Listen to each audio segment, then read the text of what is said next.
Hi guys, it's Becky Schultz here.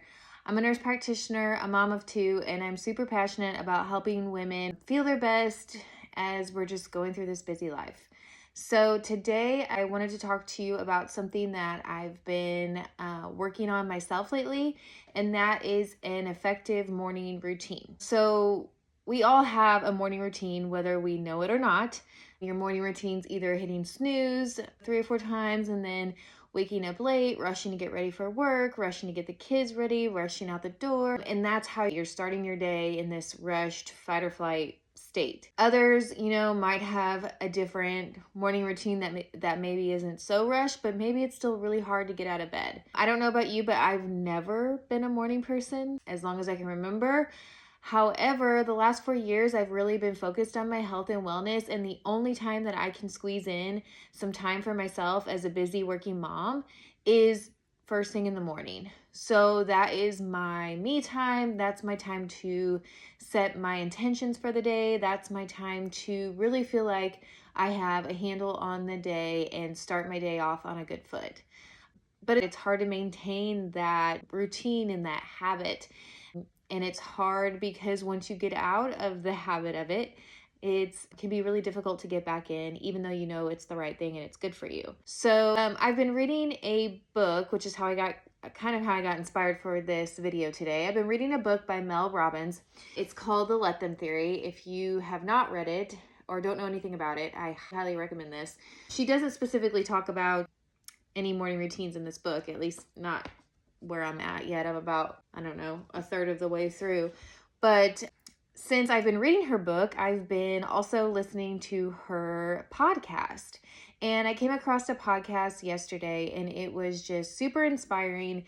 It really made sense. It was a simple approach to getting an effective morning routine. So I wanted to share it with you. Again, this is not my idea. This is Mel Robbins. She's the mastermind behind this, but she's also done a lot of scientific research and consulting with other people to come up with a method that works for her and has worked for many other people. So I did want to share that with you today, but I wanted to talk a little bit too about why it can be so difficult to get up.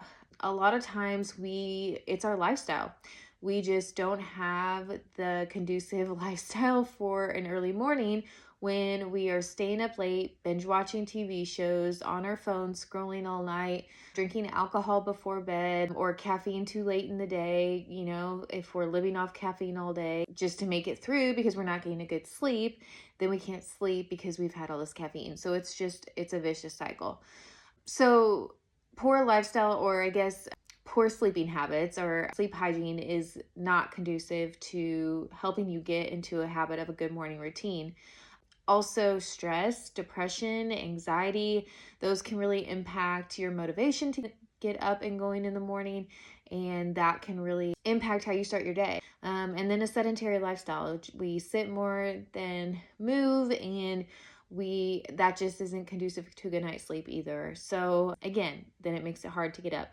There's also, Mel Robbins touched on in the podcast, some genetic components on what genetic components to what type of people are morning people and what type of people get out of bed early in the morning and up on that first try and are at alarm, and other people struggle to get out of bed. So that was pretty interesting too. But whether it's your lifestyle, your genetics, or your motivation, your stress, your depression, no matter what the reason is, you have the power to change it. Let's talk about how we can change it. So first of all, when you wake up, think about when you wake up. Do you hop out of bed at the first alarm? Do you hit snooze? I know for me, I'm in this habit recently of hitting snooze 3 times. I don't know why, but I hit snooze 3 times and then I finally get up. And that's been my habit for the last several months. And it sucks. It's not motivating when, I'm not keeping that promise to myself, because every night I go to bed and I say, okay, I'm going to get up on the first alarm, and it doesn't happen. So it's also really annoying to my husband, who's sleeping next to me and has to hear my alarm go off multiple times before I actually get out of bed.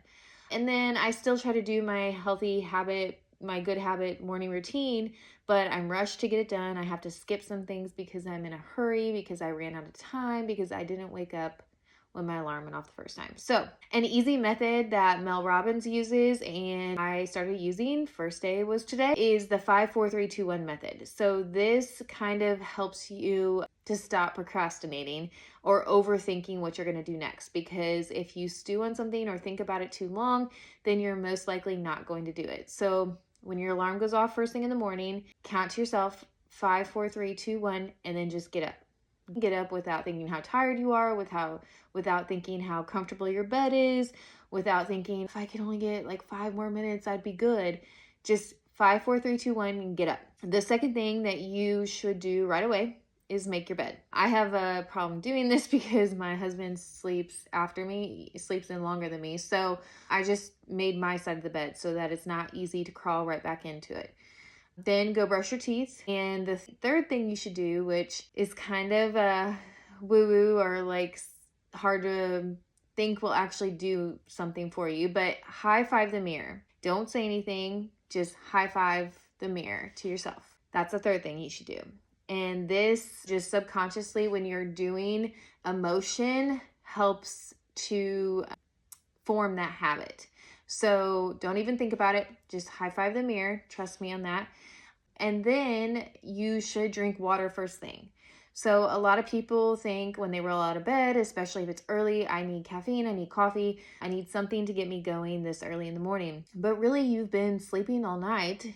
You're a little dehydrated. You just need water first thing in the morning to get hydrated, to start waking you up and get started. So drink a full glass of water first thing in the morning to start your day before any caffeine. And then try to wait an hour or 2 hours before having that first cup of caffeine in the morning.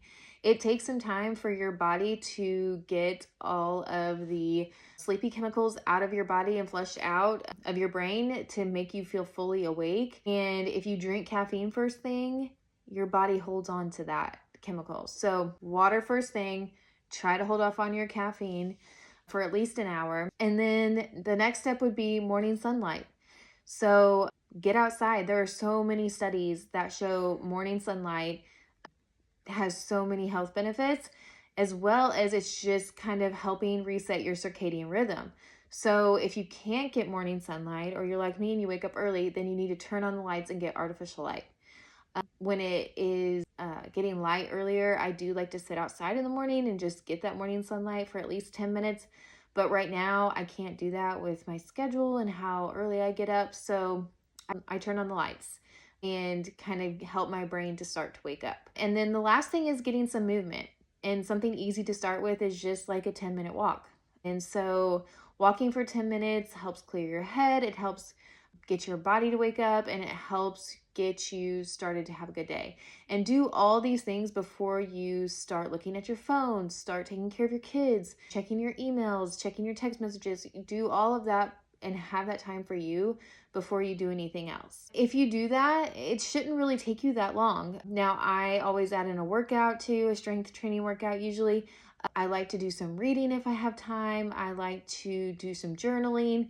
Those things are all really good too to add in. But if you don't know where to begin and you're just struggle to get out of bed right now, just focus on those steps to get you out of bed and going in the morning and see how you feel. Try it for 10 days. Try it for 30 days and see what type of difference it makes in your day, because I think you're going to notice a huge change. So if this video was helpful, please like and subscribe for more tips. I am getting back on the wagon after the holidays, so starting to do weekly videos for you just to help you live your best life.